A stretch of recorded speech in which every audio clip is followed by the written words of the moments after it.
ঝুমু, তৃতীয় পর্ব শুরু করি। চল কোদাল চালাই ভুলে মানের বালাই। আরে আর একটু অ্যাকশন দিয়ে কর, কোদাল চালানো বোঝাতে হবে তোরে। নিরুদি বললেন। সবাই ঘেমে নিয়ে একাকার। পাড়ায় ব্রতচারীর প্রতিযোগিতায় নাম দেওয়া হয়ে গেছে, বেশি দিন আর বাকি নেই। লাল পাড়, সাদা শাড়ি, লাল ব্লাউজ। পিসিকে বলা হয়ে গেছে ব্লাউজ ঠিকঠাক করে টেকে দিতে হবে তো।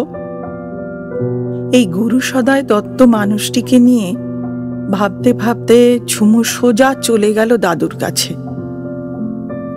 দিন গড়িয়ে সন্ধ্যা নামে। বিবির ক্লাস পড়াচ্ছেন নালন্দা বিশ্ববিদ্যালয়ের উত্থান পতন। অনেকক্ষণ থেকে ঠেলা দিচ্ছে কেউ। ঝুমু বিরক্ত হয়ে তাকাতেই সহেলি ইঙ্গিত করলো সামনে তাকাতে। সম্বিত ফিরে পেতেই সে দেখে সারা ক্লাস তার দিকে তাকিয়ে আছে। কারোর চোখে ভয় তো কারোর চোখে হাসি। দেখে সামনেই বিবি। উঠে দাঁড়িয়ে ঝুমু বলল, একটা শিক্ষা প্রতিষ্ঠান কেন জ্বালিয়ে দিল? বিবি মৃদু হেসে বললেন, সময় মানুষকে দিয়ে অনেক কিছুই করায় আর শেখায়ও। মাথার মধ্যে হিজি বিজি ভাবনা নিয়ে বাড়ি, সোজা দাদুর ঘরে। সারি সারি বই খুঁজে খুঁজে কয়েকটা নামিয়ে নিয়ে সে বসে পড়ল দাদুর চেয়ারে। মনে মনে দাদুর সঙ্গে চলছে কথোপকথন, প্রশ্ন উত্তর, যা সামনাসামনি হতো 2 বছর আগেও। পড়তে পড়তে হাতের কাছে হঠাৎ একটা ভেজা ভেজা স্পর্শ পেল। দেখে সে দাঁড়িয়ে আছে, তার মুখে নিয়ে গলার বেল্ট। ডাক্তার বলেছেন রোজ বিকেলে আর সকালে অল্প হলেও একটু হাঁটানো দরকার। চোখ গেল টেবিলে। হে, মানদা বেশি আবার ভুল করে দুধে চিনির বদলে নুন দিয়ে দিয়েছে। চশমাটা যে কেন পরে না। কানে এলো মায়ের শাঁখ বাজানোর আওয়াজ, থেমে থেমে। আর একটু কান পাতলে শোনা যাবে বাবার ঘরে খুব মৃদু স্বরে বাজছে রবিশঙ্করের সেতার। ঝুমু জিজ্ঞাসা করে, আজ কি কাকুর দেরি হবে কাকিমা? ঘর থেকে ঠাম্মা বললেন, হ্যাঁ রে, আজ দীপু যাবে তোর পিসির বাড়ি।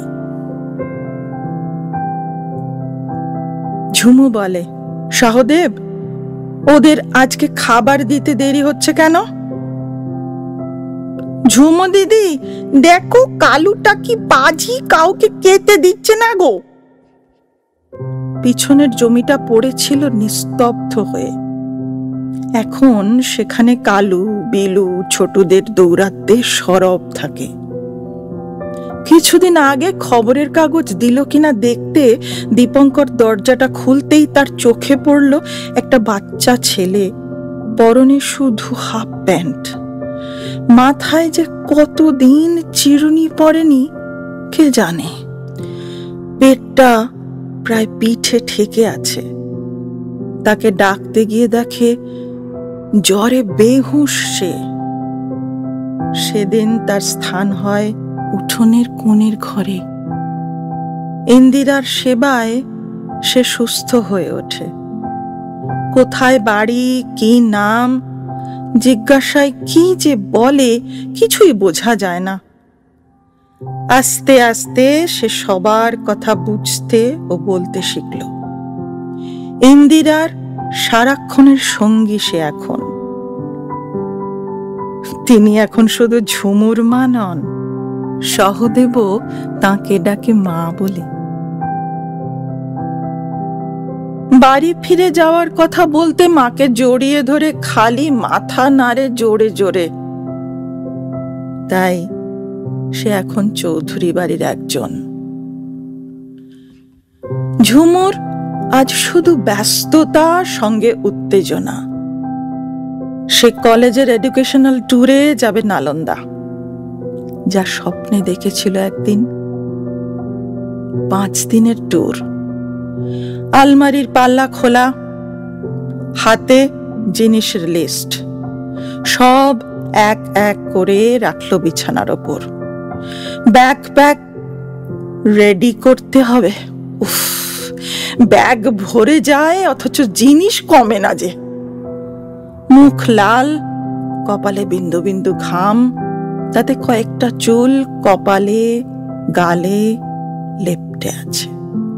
সোজা হতেই মুখের লাল ভাব মুহূর্তে উধাও। দরজায় দাঁড়িয়ে কাকিমা। দৃষ্টি ঘুরতে ঘুরতে কাকিমার হাতের দিকে যেতেই ভ্রুটা গেল কুঁচকে। এই প্যাকেট কি যাবে? মন্দিরার মাথাটা ওপর নিচে নড়ল, অর্থাৎ যাবে। ঝড়ের বেগে নেবে সোজা ঠাম্মার ঘরে। এই ঝড়টা যে আসবে আনন্দময়ী জানতেন। লাল চোখ সোজা আনন্দময়ীর মুখে, দৃষ্টি স্থির। তিনি এক মুখ হাসি নিয়ে তাকিয়ে আছে ঝুমুর দিকে। দেখছে ঝুমু। ঠাম্মা এখন বেশি চলাফেরা করতে পারেন না, তাও কাঁপা কাঁপা হাত নিয়ে বানিয়েছেন আনন্দ নাড়ু। বললেন, আরে শোন, দীপু কি আর তোর জন্য রাখবে মনে করছিস? মুখে হালকা হাসি আসলো লাল ভাব নিয়ে। জড়িয়ে ধরে রইল ঠাম্মাকে অনেকক্ষণ। এই গায়ের গন্ধ এক নিমেষে ছোটবেলায় ফিরিয়ে নিয়ে যায়। বেরিয়ে এসে দেখলো কাকিমা ব্যাগ নিয়ে নামছেন। ধড়ফড়িয়ে ঘুমটা গেল ভেঙে। এত রকমের আওয়াজ একসাথে কানে আসছে যে বুঝে উঠতে উঠতে চোখ গেল জানালায়। কাঁচ একেবারে সাদা, কিছু দেখা যাচ্ছে না। এলোমেলো হাওয়ায় দুলে পাতাগুলো কাঁচের গায়ে লাগছে। খুব জোরে বৃষ্টি পড়ছে। একটু একটু করে আওয়াজ আলাদা করে কানে আসছে এখন। সহদেব যেন খুব জোরে কিছু বলছে। হ্যাঁ, তার সঙ্গে যোগ দিয়েছে কালু আর বিলুদের গলাও। মাথার সঙ্গে চোখের সংযোগ বাড়ল। দেওয়ালের টিকটিক পড়ল। সকাল 7টা। ইস, এত বেলা হয়ে গেল। আরে যত দোষ ওই স্বপ্নটার। নালন্দায় দেখা ভগ্ন স্তূপ বারে বারে ফিরে আসছে মনে। বেভৎস আগুনের ভেতর থেকে ছুটে পালাচ্ছে ওরা। সঙ্গে যতগুলো সম্ভব পুঁথি নিয়ে নিয়েছে কাপড়ের আড়ালে। এক এক দরজা বন্ধ হচ্ছে চোখের সামনে, আর ওরা অন্য দরজার দিকে ছুটে যাচ্ছে। সময় নিল। আস্তে আস্তে দরজা খুলে নিচে নামলো। উঠোন। ওখান থেকেই আওয়াজটা আসছে। সহদেব হাতে একটা ছোট মতন বালতি, তার মুখ বাঁধা গামছা দিয়ে খালি গায়ে ছোটাছুটি করছে, আর কালু ছোটুরাও চিৎকার করতে করতে ওর পিছু পিছু ছুটছে। বৃষ্টিতে ভিজে লেপ্টে যাওয়া কালুদের চেহারা দেখে ঝুমুর হাসি পেয়ে গেল।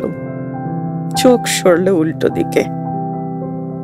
রান্নাঘরের দরজার দিকে দাঁড়িয়ে মা, কাকিমা। উফ, কি রে, তোদের ঠান্ডা লাগবে যে? ঝুমুর গলা পেয়ে উত্তেজিত সহদেব বলে ওঠে, কই মাছ ধরছি গো। কালু নেজ নেড়ে গলা তুলে সহদেবকেও সমর্থন করলো। প্রশ্ন ভরা চোখ তাকায় মায়ের দিকে। মা হেসে বলে, সারা রাত ধরে বৃষ্টি হলো যে, পুকুর ভরে গেছে, কই মাছ উঠে এসেছে খিড়কির দরজা দিয়ে। তুই ক্লান্ত ছিলি, টের পাসনি। ব্যাস, ক্লান্তি, ঘুম, স্বপ্ন নিমেষে উধাও। কেমন করে ধরছিস রে? বলে নেমে পড়লো উঠোনে। ছোটাছুটির উৎসাহ আরো কিছু গুণ বাড়ল। হঠাৎ বাবার গলা পাওয়া গেল। চায়ের সঙ্গে কই মাছ ভাজা কেমন লাগে? মন্দিরা দৌড় দিল চা চাপাতে। মানদা আজকাল আর তাড়াতাড়ি পেরে ওঠে না, আর শ্যামলীর আশা আজ না করাই ভালো। নিস্তব্ধ লাইব্রেরি, ইতিহাসের পাতায় সময় থমকে আছে। হাতের ঘড়ি যে চলছে অনেক পরে বুঝল সে। সব গুছিয়ে যখন সে বাইরে এলো, বেশ অন্ধকার।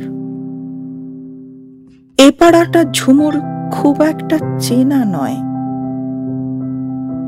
মাথায় এখনো পিছিয়ে থাকা সময়। কিছুক্ষণ চুপ করে দাঁড়িয়ে নিজেকে গুছিয়ে নিল। বাস স্টপেজটা মনে হয় উল্টো দিকে। রাস্তার ওপারে চায়ের দোকানে গিয়ে একবার জিজ্ঞাসা করলে কেমন হয়? ভাবার সঙ্গে সঙ্গে কাজ।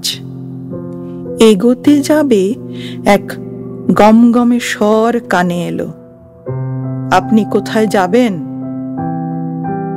ঘাড় ঘুরিয়ে তাকাতেই দেখে একজোড়া হাসি মাখা চোখ, তাকে ঘিরে আছে ঘন ভ্রু। দু চোখের মাঝে পাঁচিল তুলেছে লম্বা খাঁড়া নাক। মাথার চুল ঘাড়ে নেমেছে, ফর্সা রং। সময় নিচ্ছে ঝুমু। একে কি কোথাও সে দেখেছে? মনে পড়ছে না তো। ফিরে জিজ্ঞাসা করে, আপনার সঙ্গে কি আমার পরিচয় হয়েছিল কোথাও? মৃদু হেসে মাথা নেড়ে সে বলে উঠল, বর্তমানে তো কথোপকথন হচ্ছে, ধরে নেওয়া যেতে পারে এটাই পরিচয়ের সূত্র। ঝুমু গেল থমকে। মানুষটি তো বেশ গুছিয়ে কথা বলে। সে মাথাটি এমন ভাবে নাড়ল তাতে হ্যাঁ বা না দুটোই হতে পারে। আপাতত বাস স্ট্যান্ড, এই বলে ঝুমু এগিয়ে গেল। দোকানে জেনে নিল বাস স্ট্যান্ড কোথায়। এগিয়ে গিয়ে পেয়েও গেল বাস। মনে মনে বেশ বিরক্ত। ভেবেছিল যা পড়লো সেটা একটু ঝালিয়ে নেবে বাসে যেতে যেতে। গোলমাল করে দিলে ওই প্রশ্ন, আপনি কোথায় যাবেন? ওর কিসের দরকার আমি কোথায় যাব? নাটক করেন মনে হয়। গলার আওয়াজটা বেশ জোরালো। আবার মেয়েদের মতোই বড় চুল, কাটার সময় পায় না নাকি? দিদি, আপনার স্টপেজ এসে গেছে। চিন্তায় পড়ল ছেদ। বাড়ি। ঘড়ি দেখে নিল, না এখনো ওষুধ খাবার সময় হয়নি। তাহলে জেগে আছে ঠাম্মা। চোখে কম দেখেন, তাও নাতনির এইভাবে আসাতে তিনি কিছু গল্পের গন্ধ পেলেন। একটা বালিশ এগিয়ে দিয়ে বললেন, কি রে দিদি? সময় নিচ্ছে ঝুমু। কিভাবে বলবে ভাবছে। সে আস্তে বলে উঠল, অচেনা লোক হঠাৎ বাড়ির ঠিকানা জানতে চাইবে কেন ঠাম্মা? আনন্দময়ীর চোখ কান সজাগ। ভালো করে নাতনির দিকে চাইলেন। বড় বড় টানা স্বপ্ন মাখা চোখ, সাদা কপালের মাঝে ছোট্ট একটা টিপ, কোঁকড়া চুলের দুটো বেনি কোমর ছাড়িয়েছে। লাল ও গোলাপি মেশানো শাড়ির রঙের আভা লেগেছে গালে। মুখে নানান চিন্তার আলো ছায়া। মিষ্টি হেসে আনন্দময়ী বললেন, দিদি, জগতের আমন্ত্রণ আসা শুরু হলো এবার। কোন নিমন্ত্রণ তুমি গ্রহণ করবে সেটা তোমার বিচারের অপেক্ষা।